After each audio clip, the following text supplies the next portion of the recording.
नमस्कार, welcome to Himalayan gym classes YouTube channel. आज जो हमारी ये सीरीज चल रही है ये स्पेशली बीएड एंट्रेंस एग्जाम के लिए है। उसमें जो हमारे पास कमीशन वाला जो पोर्शन आता है उसको हम एक एक करके बारी बारी करके इस सीरीज में डिस्कस करेंगे। तो सबसे पहले हम पढ़ेंगे आजादी के बाद भारत में शिक्षा आयोग, एजुकेशन कमीशन आफ्टर इंडिपेंडेंस, कि जैसे ही देश आजाद हुआ तो देश आजाद होने के बाद कौन कौन से एजुकेशन कमीशन भारत में आए उनके बारे में हम आज पढ़ेंगे। ठीक है, तो सबसे पहला कमीशन है हमारे पास बच्चों, हमारे पास है राधाकृष्णन कमीशन। राधाकृष्णन आयोग 1948 से 1949 के बीच में भारत में आया, जिसने शिक्षा के ऊपर रिकमेंडेशन दी।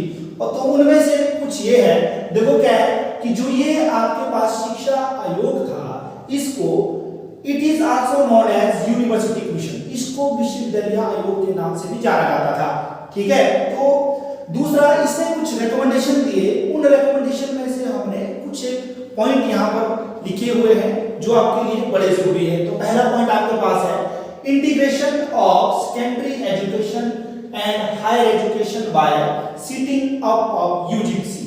इसने देखो क्या किया, इसने यूजीसी की बैठक में माध्यमिक शिक्षा के एकीकरण की बात की। इसने बोला कि माध्यमिक शिक्षा का होना भारत में बहुत जरूरी है, उसके लिए इसने बात की।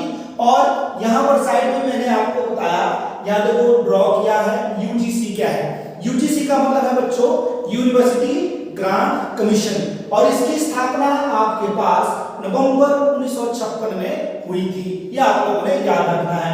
उसके बाद देखो सबसे ज्यादा जो इस राधाकृष्ण आयोग ने शिक्षा के ऊपर बल दिया वो था recommended the setting up of rural universities. इसने क्या बोला कि ऐसे ग्रामीण इलाके जहां पर लोगों का अप्रोच होना, शिक्षा के प्रति अप्रोच कम है, उन इलाकों में क्या करना चाहिए, हमें यूनिवर्सिटीज खोलनी चाहिए, इसकी मांग है। बच्चों क्या है कि आगे वाला जो हमारे पास है वो है हमारे पास मुदालिया कमीशन। ये जो मुदालिया कमीशन है ये शिक्षा आयोग का सेकेंडरी एजुकेशन का सबसे बड़ा अभी तक का कमीशन रहा आजादी के बाद। देखो इसने इसका जो टाइम पीरियड क्या था, इसका जो टाइम पीरियड था वो आपके पास 1952 से 1953 के बीच में था। ठीक है, साथ में इसको क्या बोला जाता था, ये जो कमीशन था ये भारत में आपके पास सेकेंडरी एजुकेशन के नाम से प्रसिद्ध हुआ। कहने का मतलब ये भारत में क्या हुआ, माध्यमिक शिक्षा आयोग के नाम से ज्यादा फेमस हुआ।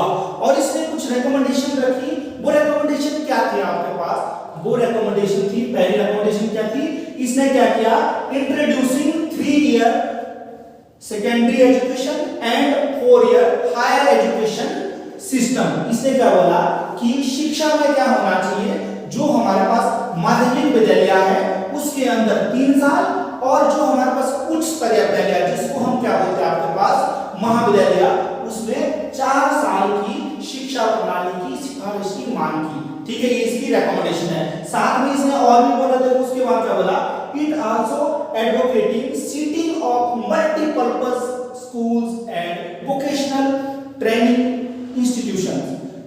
इसने देखो क्या बोला कि बहुउद्देशीय स्कूल और व्यावसायिक शिक्षण संस्थान की स्थापना भारत में होनी चाहिए, क्योंकि भारत में क्या था, समय के साथ आबादी बढ़ रही थी और उस आबादी को एडजस्टमेंट करने के लिए शिक्षा एक बहुत बड़ा रोल प्ले करने वाली थी। तो आगे जो हमारे पास इसके बाद एक कमेटी का गठन हुआ, वो कमेटी है उसका नाम है हमारे पास कमेटी ऑन इमोशनल इंटीग्रेशन। कहने का मतलब क्या है कि भारत की भावनात्मक जो संरचना है उसका एकीकरण करने के लिए एक कमेटी का गठन हुआ। कब हुआ, 1961 में हुआ इस कमेटी का गठन।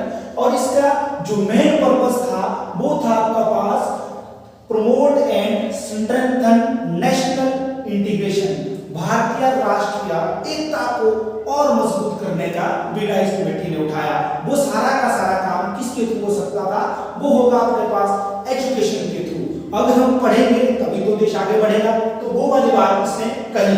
तो ठीक है, उसके बाद थोड़ा सा और हमने यहाँ पर आप लोगों को नॉलेज देने की बात की है, वो है हमारे पास एनसीईआरटी। ये भी एग्जाम में बहुत बार पूछा गया है कि एनसीईआरटी की स्थापना कब हुई उसके बारे में। देखो एनसीईआरटी की स्थापना आपके पास 1961 में हुई और एनसीईआरटी का पूरा नाम यानी कि फुल फॉर्म भी पेपर में आज तक पूछी गई है, तो वो है national council of educational research and training.